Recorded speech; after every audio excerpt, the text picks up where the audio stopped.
beloved Boss Mike Cervera. Si Gloria nagtatakbo. Umiska po mga kababayan. Umiska po! Kita umiikot na pasimpleng di tumuloy si dating Pangulo at ngay Pampanga Representative Gloria Macapagal-Arroyo sa huling sesyon ng Kamara bago ang 2025 election sa Mayo para makaiwas sa impeachment ni Vice President Sara Duterte. Nako. Ayon sa source ng politiko, hindi na lumabas ng sasakyan si Arroyo at umalis ng batasang pambansa nang malaman niyang tatalakayin sa plenaryo ang nasabing impeachment. Kilalang- Nako! Yan na si Gloria. Nagparot. Paritoke ng mukha. Nakita niyo ba yung mukha ni Gloria? Nagparitoke. Oo. Tuloy. Baka naman nagpunta kay Belo. Session niya na eh. Kailangan nang gawin yung schedule eh. Gloria, Gloria, la bandera, si Gloria. GMA, umiska po sa huling session ng Kamara para iwasan impeachment versus VP Sara. Patay ka. Kaya naman pala, mga kababayan, tumakbo, umiska po. Iniwasan yung impeachment kay Sara Duterte. Kalyado po ng mga Duterte si Arroyo at naging instrumento sa Ayan, mga kababayan, kaalyado, sabi rito sa balita, kaalyado ng mga Duterte, itong si Gloria. nasabing impeachment. Kilalang kalyado po ng mga Duterte si Arroyo Kilalang kaalyado po kilalang kaalyado po ng mga Duterte si Arroyo. at naging instrumento sa pagkakabuo ng unity o ang alyansang Sara Bongbong. Nako, eto kasi mga kababayan yan, yung umuugong. Kaya nila, tinandem si Sara, unang-una, para makaamot ng boto si Sara. Siguradong manalo. Di po ba? Dahil sigurado namang mananalo na si Pangulo eh. Kahit sino pa yung sumama eh. Mananalo eh. Ngayon mga kababayan, ang plano, akala nila mauuto nila si Pangulo. Sama ka kay Sama ka kay BBM. Tapos pagkaupo niya, gawin akong speaker. Pag in-speaker ako, impeach natin siya. Ay, grabe. Di ba? Ganun ho yung plano eh. I-impeach si Pangulong Bongbong eh. Alam niyo yung balita na yon? Nako, nagkalat po yun sa social media. Ang daming nagchismis.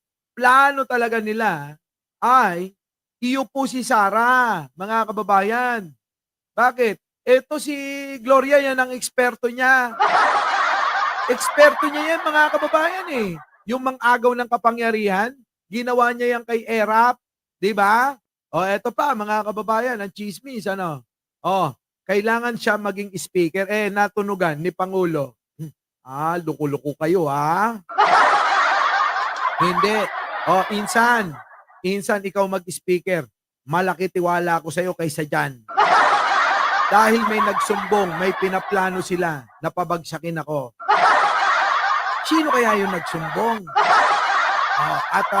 Bigla-bigla mga kababayan, imbis na mag-speaker to dahil yun yung hinahangad niya, abay, tinabla ni Pangulo. Kaya nanalo, ang naging speaker, si Martin Romualdez. Ay kita nyo naman, talagang maganda yung tandem. Kasi mga kababayan, kung wala dyan si Speaker Martin, naku, mas lalong mahihirapan si Pangulong Bongbong. Kaya lang, dahil nga matalino, hindi na nila pinaabot ng ganun. Ang ginawa nila, si Speaker na, Martin Romualdez talaga. Si Gloria, wala na. Tinanggal pa nga siya sa posisyon niya dati, di ba? Nawalan to ng komite, di ba? Ubus, mga kababayan. Tuloy. 2022 elections. Dahil sa hindi niya pagdalaw sa sesyon, naiwasan ng dating Pangulo ang pressure na pumirma sa ika-4 na impeachment complaint laban sa Vice Presidente. Ganito pala mga kababayan. Talagang sinadya niya na nang natunugan niya na mayroong ganyan, sinadya niya na hindi tumuloy. Oh, nandoon na siya sa gate eh.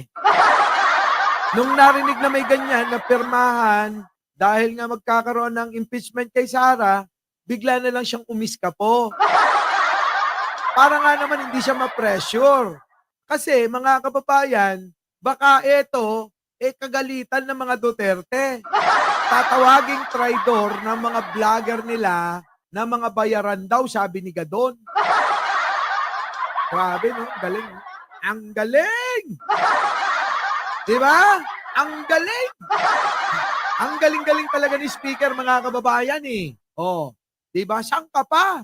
O ngayon, iba na naman yung naratibo nila. Ang naratibo nilang pinapakalat, abay, mga binayaran daw yung mga kongresista. Ay kita nyo, ang bayad daw 100, 150, iba-iba. Yung isang vlogger sinasabi 25 million. Yung isang vlogger 50 million. Yung isang vlogger 100 million. Yung isang vlogger 150 million. Ano ba talaga? Magkano ba talaga bayad nila? Iba-iba sila na sinasabi. Oo. Pagka napanood nyo sila, meron nagsasabi 25 million. Yung isang vlogger, mga kababayan, sinasabi 50 million. Yung isa naman, sinasabi 100 million. Yung isa naman, 150 million. Magkano ba talaga? Putik na yan, mag-usap-usap nga kayo, tapos pag-untog-untogin nyo yung mga ulo nyo. Para nang sa ganun, matauhan na kayo, Baka sakali magkasundo pa kayo kung magkano talaga yung binibigay na pinapakalat nyo. Our beloved Boss Mike Cervera.